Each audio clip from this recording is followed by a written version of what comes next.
মৃত্যুর শুধু নামটাই বদনাম, তা না হলে কষ্ট তো এই জীবনটা দেয়। আর বউটার শুধু নামটাই বদনাম, তা না হলে কষ্টের সময় শুধু এই বউটাই সাথ দেয়।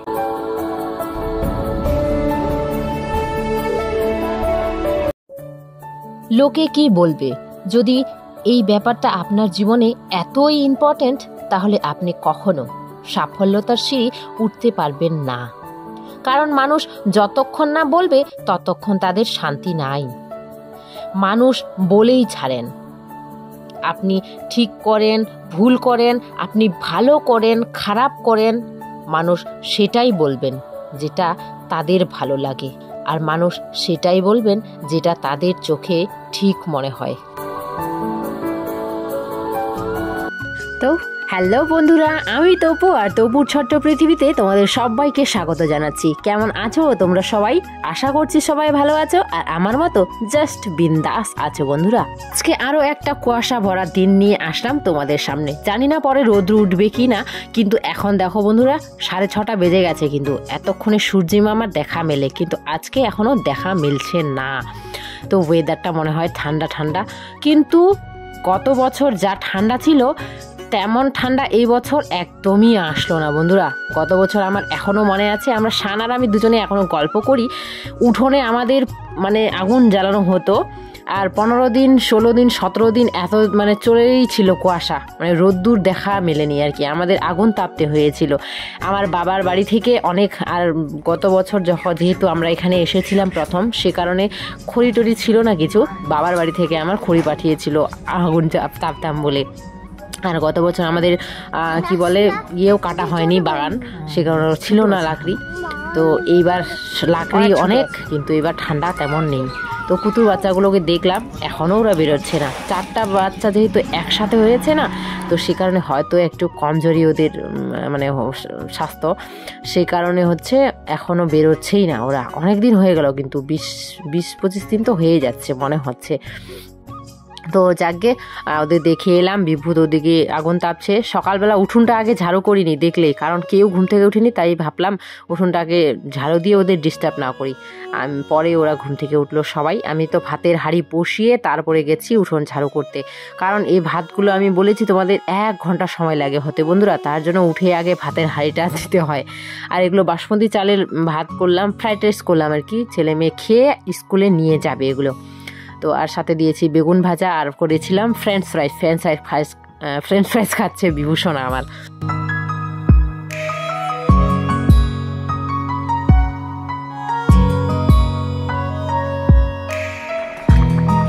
মাছের মাথা দিয়ে লাউ, অল্প একটু ডাল করলাম, আর এই আলু ভাজাটা হয়নি এখন করিনি বন্ধুরা, গোছানো বাকি। ক্যামেরাতে যেমন নিমেষে কাজগুলো হয়ে যায় বন্ধুরা, এমনই যদি রিয়েল লাইফে হতো, তাই না? অফ ক্যামেরায় করে মনে হয় নিমেষেই হয়ে গেল কাজটা, তাই না? অনেক পরিষ্কার পরিচ্ছন্ন করে নিয়েছি, এদিকে বাবাকে ভাত দিয়েছি। আর ওয়েদারটা দেখো এখনও সেই মেঘলা মেঘলা হয়ে আছে, মানে কুয়াশা কুয়াশা আর কি। আজকে মনে হয় না সূর্যি মামার দেখা মিলবে বন্ধুরা। তো যাই গিয়ে এদেরকে খাইয়ে দিতে দিতে আমি এখন যাব স্নান সারতে। স্নান সারতে গেলে তো হবে না, গতকালকে যে আমি উঠোনটা লেপতে পারিনি, এনে রেখেছিলাম গোবর, অল্প একটু লেপে, তো শাখাওয়ালা ভাই চলে এসেছে। আর দেখো এত ব্যস্ত তোমাদের যে একটু শাখাগুলো দেখাবো, সেটাও আর সময় করে তো পাচ্ছি না আমি, মানে এই শাখাগুলো যে দেখাবো তোমাদের। তো যাকে আর কি দেখাচ্ছি পরে। আর তো বিছানাটা দেখো কোনো মতো করে সকালবেলা ব্যস্ত ছিলাম, তো মশারিটা শুধু তুলে রেখেছি, আর ব্ল্যাঙ্কেটটা গোছানো বাকি ছিল, এই তো ব্ল্যাঙ্কেটটাও গুছিয়ে নিলাম। আর দেখো আমার কি বলে ঠান্ডার আর কি বিছানার চাদরগুলো এমনি তো নতুনই আছে, কিন্তু ভালো একদমই লাগে না। ঘরে যে পাতি, ঘরে যে একটা সৌন্দর্য বাড়বে এমনটা একদমই না। আর সত্যি কথা বলতে এত ফুল এইভাবে এই বেডশিটগুলো ভাল লাগে না।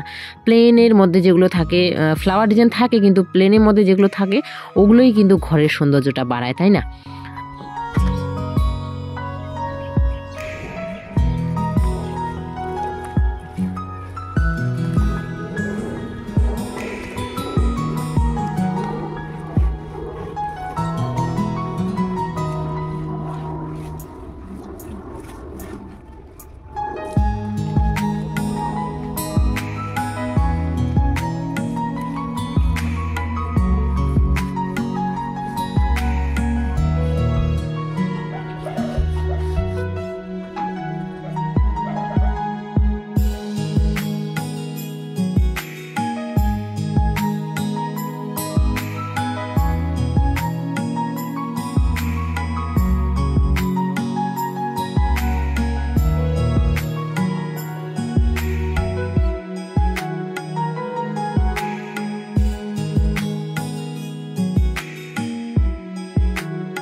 ঠান্ডা ওয়েদারটা বন্ধুরা আজকে, কালকে কিন্তু রৌদ্র ছিল গতকালকে, তাই না? তো তবুও আজকে লেপে নিতে হচ্ছে। গোবরটা খুলে রেখেছি যেহেতু নষ্ট হয়ে যাবে, তা না হলে ধরতে তখন ইচ্ছেই করবে না। হ্যাঁ, আমি ওইভাবে গোবর এনে রাখি, কিন্তু ওটা কি করি বলো তো, ঘুলি না। যেভাবেই গোটা গোটা থাকে গোবরগুলো, যেদিন পাই আমি নিয়ে এসে জলে ডুবিয়ে রাখি। তারপরে যেদিন আমি লেপি উপরে ওই জলটা ফেলে দিই, গোবরটা যেমন রাখি তেমনই থেকে যায়। আর শক্ত শক্ত গোবরগুলো আর কি, যেগুলো ঘুলা উলা আবার থাকবে না এইভাবে। তো লেপে দেখো এখন দেখতে কত সুন্দর লাগছে। এই দেখে যে মনের চোখের যে সৌন্দর্যটা আসে আর কি, শান্তি পায় মনটা, এটাতেই আমার মানে এত ভালো লাগে।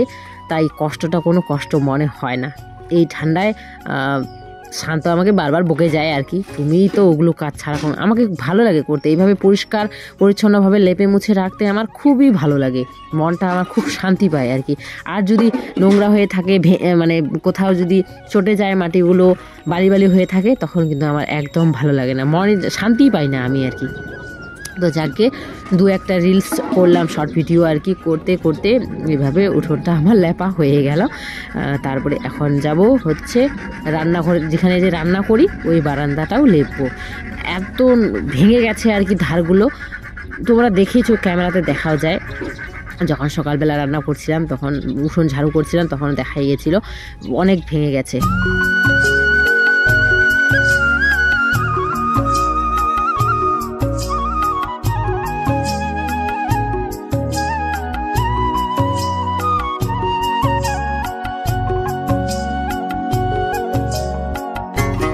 গত বছর যে বাবা আমাকে খড়িগুলো এনে দিয়েছিল, আমার বাবা আর কি, তো সেই খড়িগুলো এখনও আছে। ওদিকে গাড়ির ঘরটার ভিতর দিয়ে যেতে হয় ওদিকে না, তো ভাই যখন আসে তখন গাড়িটা বের করে নিয়ে ওগুলো বের করে রাখা হয়েছিল, কিন্তু ওগুলো যে নিয়ে আসবো, ওগুলো নিয়ে আসার ক্ষমতা আমার নাই বন্ধুরা। আর একা কেউ নিয়ে আসতে পারবে না, কেন বলো তো, এক তো ভারী আছে, তবুও কোনো মতো করে নিয়ে আসা যায়, কিন্তু কাঠি আছে অনেক। সাইডের কাজের খড়িগুলো না, তো অনেক কাঠি মারা আছে, তো কাঠিগুলো লেগে যাবে, সে কারণেই আর কি। তো আসলো, মানে কালকে কাজ করেছিল তো ওই লোকটা, তো ও মানে 20 টাকা পাবে আর কি, বাকি ছিল। তো বাবা বললো যে ও আসবে যখন পয়সা নিতে, তখন ওর সাথে ওগুলো বের করে নিও। তো আসলো, তারপরে এখন হচ্ছে ছানোটা বের করে নিয়ে এদিকে এনে রাখলো। আমার তাহলে রান্না করতে সুবিধা হবে, ওখান থেকে নেব। আবার ওগুলো আবার কাটতে হয়, ফাটাতে হয়, না হলে অনেক বড় বড় চ্যাপটা চ্যাপটা আর কি উনুনে ঢোকে না।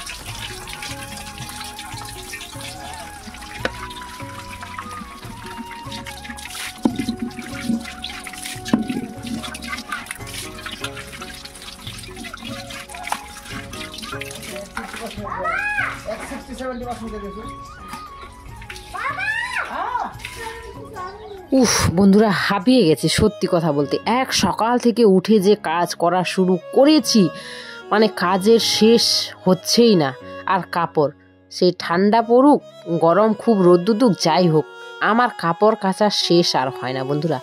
4 জনের কাপড় কাচি, বাবার কাপড় বাবা নিজেই কাচে, যেদিন ভিজিয়ে রেখে দেয় বালতিতে আমি তুলে দিই, কিন্তু বেশিরভাগ বাবার কাপড় বাবা নিজেই কাচে। হ্যাঁ, অনুষ্ঠান ওকেশন পূজার এগুলোতে শুধু বাবার বেডশিট ঘরের যা আছে আর কি, ওগুলো আমি ধুয়ে দিই। হ্যাঁ, বিয়ের পর 5-6 মাস পর থেকে আমি কিন্তু আমার শ্বশুর বাবার কাপড়গুলো কেচে দিতাম। বাবা তখন স্কুলে জব করতো, প্রতি সানডেতে অনেক কাপড় থাকতো। আমার শাশুড়ি মা কাচতো, তো মা কাচতো দেখে আমি নিজেই কেচে দিতাম। আমার শাশুড়ি মার শরীরটা তেমন ভালো ছিল না আর কি, মাকে দেখে মাকে আমি বলতাম রেখে দাও, আমি কেচে দেবো। আমি তখন নিজেই বের করে আলনা থেকে নিয়ে এসে বাবার কাপড়গুলো কেচে দিতাম। যে কোনোদিন আবার আমার দেওয়ারেরও কাপড়গুলোও কেচে দিতাম বন্ধুরা, মিথ্যে কথা বলবো না। তো এখন বাবা যেহেতু ডিউটি মানে কাজ রিটায়ার হয়ে গেছে, তো বাবার এখন তেমন বেশি কাপড় থাকেও না, তো সেইভাবে যা টুকিটাকি থাকে বাবা নিজেই কাচে। বাবার ধরো ধুতি লুঙ্গিটা বা বাবার জাঙ্গিয়া, বাবার শার্ট 2-1টা যেখানে সেখানে যায় কখনো কখনো, তো বাবাই সেগুলো কাচে। হ্যাঁ, আর অনুষ্ঠান ওকেশন ভিত্তিক বিছানার চাদরগুলো আমি ধুয়ে দিই। যাকে বন্ধুরা, অনেক কথা হলো, তো আজকে ব্লগটা এখানে এন্ড করছি। সবাই ভালো থেকো, সুস্থ থেকো।